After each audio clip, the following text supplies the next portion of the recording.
we are facing an international crisis, which is not just a Kenyan crisis. And the war that is there between the Iran, Israel, and partly the US is not necessarily a creation of Kenya or any African country. But this is where we find ourselves. And so I look at it from the perspective of, I want to look at government and ask myself as a citizen, what is my government doing about this?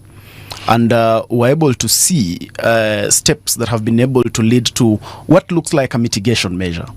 I was able to see the CS Mbadi, whom I totally applaud for humanizing the treasury. Because Mbuvi, way before, most of us as Kenyans never used to have a very good understanding of even what happens at treasury. It was as if it's a world of economic experts and such kind of people. And most of the cabinet secretaries did very little, if any, to try and make the common person understand really what happens there. I think for the first time I've seen Mbadi going all the way to make explanations. Now, ahead of this crisis, I saw him engage stakeholders.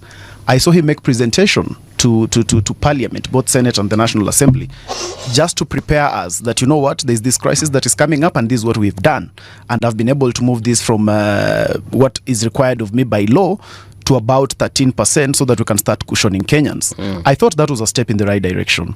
Then secondly, I see the quick reaction from the president after the announcement of the fuel prices, and there was a lot of hulabaloo. Kenyans really raised a lot of issues. They said it's not enough. And in a record 24 hours, I saw President Ruto actually make a declaration that will be able to move that to 8%. Most people thought that the process will take very long. But in less than 24 hours, on the same day, actually, the following day, Parliament was able to pass that to 8%. So I can be able to see that the government has really tried to have mitigation measures. They have put up that. They have been able to put together the subsidy from our petroleum levy so that they can be able to, they have injected about 6.2 billion if I get the figure right. And so this has been able to move the price down to about 9-10 shillings.